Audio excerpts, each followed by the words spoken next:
El mito, el pueblo de México vive lleno de mitos, y a nosotros nos toca, y tenemos la gran responsabilidad como arqueólogos, de echar abajo esos mitos y esas leyendas.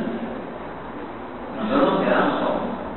Si el señor presidente de la República, López Portillo, es el que está haciendo las excavaciones, ¿cómo le vamos a decir que no? No. Miren, muchachos, hay una raza de caballos aztecas, es lo más preciado en la cultura equina, y hay una raza y le vamos a poner azteca. El representante que sale con la pelota a jugar al fútbol al extranjero es azteca. El estadio más grande de México de fútbol, azteca. Y caemos en un aztequismo, y él dice, miren, si analizamos la historia, tenemos que investigar y decir quiénes eran los aztecas. Y los aztecas eran un pueblo dominador, que sujetó a muchos pueblos indígenas y los dominó, los ocupó. Y hoy Leonardo López Urano, de los alumnos, está excediendo en recientemente, con sus investigaciones que él sigue haciendo en Templo Mayor, que hay 12 etapas constructivas del Templo Mayor, y las 12 etapas constructivas, una sobre otra, representan la conquista de un pueblo sobre otro. Cada vez que se conquistaba, agrandaban el Templo Mayor y reproducían el mito del nacimiento de Huitzilopochtli. Y caemos en un aztequismo marcado por el centralismo del poder de quienes dominan y dominaron durante el proceso de independencia y la reforma y luego la revolución. ¿Cómo es eso? Sí, fíjense bien. Cuando la época colonial se da en México, se borra todo prestigio y toda cultura para imponer una cultura sobre la otra. Pero quedan ahorita en existencia 53 grupos indígenas en México: yaquis, guaves, lacandones, triques, miques, chatinos, xochiles, lacandones, centales. ¿Quién ha ido de ustedes aquí a San Cristóbal de las Casas? Levanten la mano. Adelantito de San Cristóbal de las Manos hay una población que se llama San Juan Chamula. Y adelantito de San Juan Chamula, ni siquiera a 1 kilómetro, hay otro pueblo. Y un pueblo que viste diferente a 1 kilómetro, habla diferente y tienen formas de entender el mundo diferentes. Entonces,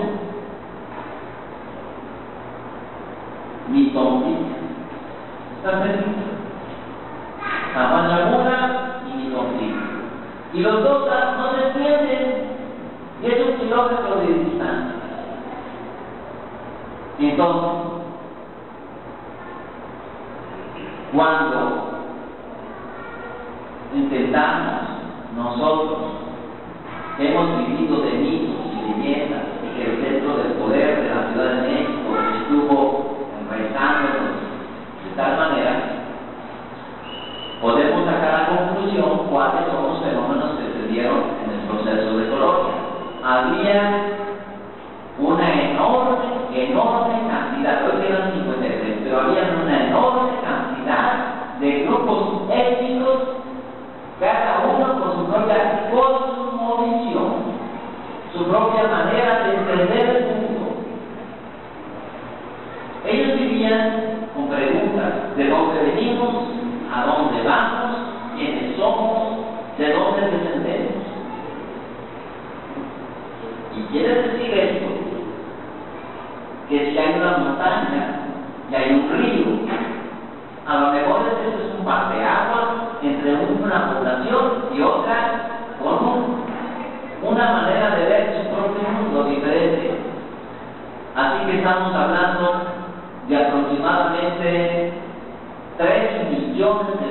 población indígena en el altiplano central. Nada más en el altiplano central. Ahora imagínense la cantidad de grupos indígenas que hubo en la región de Veracruz. Hubo muchísimos grupos indígenas, muchas culturas pequeñas, con su propia cosmovisión de entender el mundo, de dónde venimos, a dónde vamos y quiénes somos. Y a todo ello ellos les daban respuesta. Unas fueron conquistadas por otras, unas fueron absorbidas por otras, pero a fin de cuentas estamos hablando de un mosaico impresionante de grupos indígenas. Cuando llega el año de 1790, en la Ciudad de México aparecen dos esculturas monumentales: la Piedra del Sol y la Coatlicue. 1790. La Coatlicue, una escultura monumental que no tiene cabeza humana, sino dos serpientes que se chocan entre sí y tiene manos y corazones y patas de serpientes. Esa es la madre de la tierra, Coatlicue.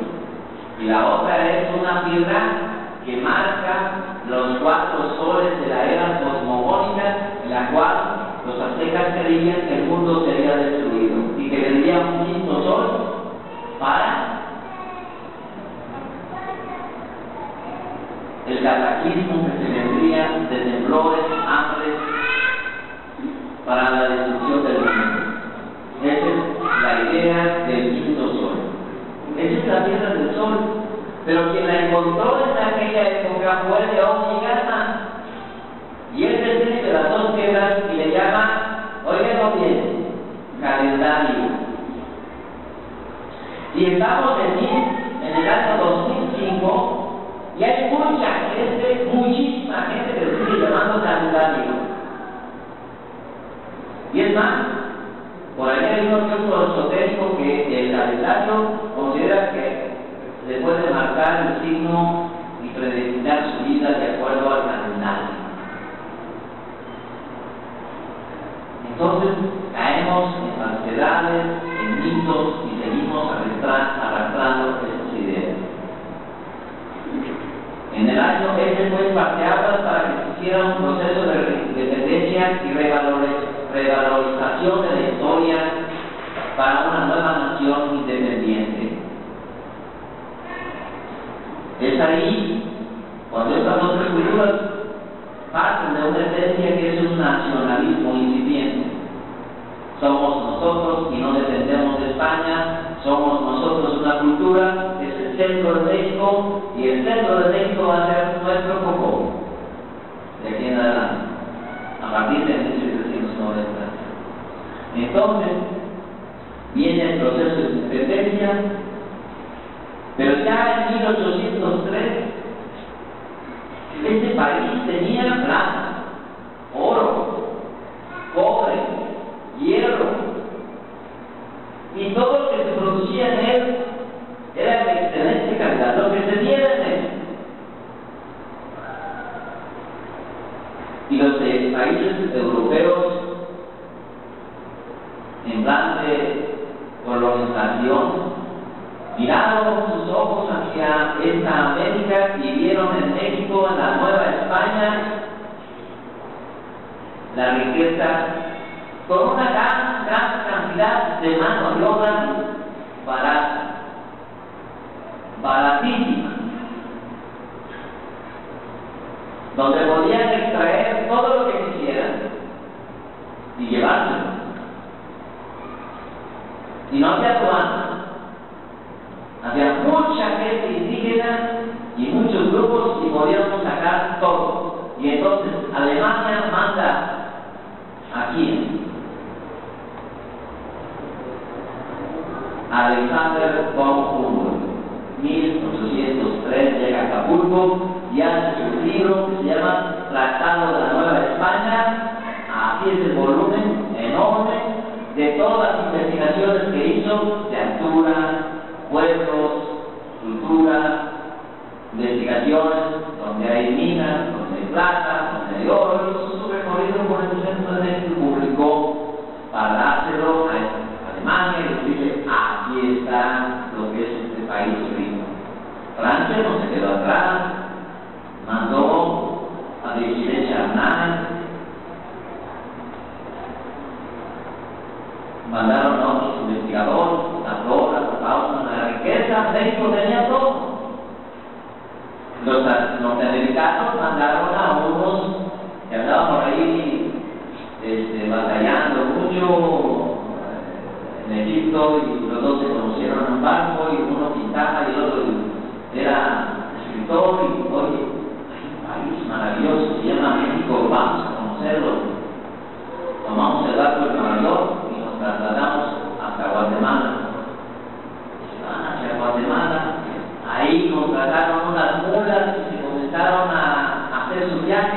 imagínense, con unas esferas enormes, maravillosas construcciones prehispánicas, y le dicen al indígena que vive ahí: ¿cuánto querer tú por tu tierra?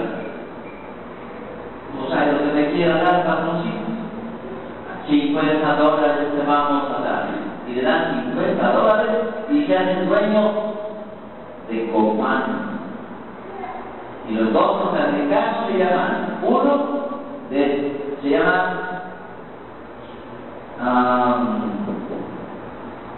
Stephen, que escribe, y el otro se llama Atterbury, el que hace unas pinturas impresionantes de los lugares. Estos llegan hasta Palenque y van describiendo todas estas ruinas que hay en México. Y muestran al mundo exterior lo que es la maravilla de esto. Poco tiempo después, señores, tenemos las guerras de intervención. Franceses, ¿quiénes más?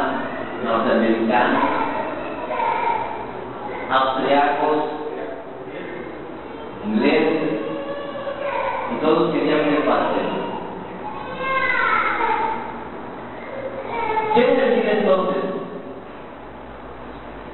que a través del tiempo la riqueza de este país ha sido y es de excelente calidad en todas sus manifestaciones culturales, artísticas, espirituales, de calidad, de uso de los materiales. Tenemos muy excelente mano de obra, artesanos. Cuando el indígena realiza en obra una construcción colonial, pero la idea siempre que es una entrecalle, un cuerpo, una fachada de una iglesia, una columna salomónica, y le agrega a él de su cosecha con elementos prehispánicos, se llama tequiti. Y ahí están las manifestaciones. Entonces,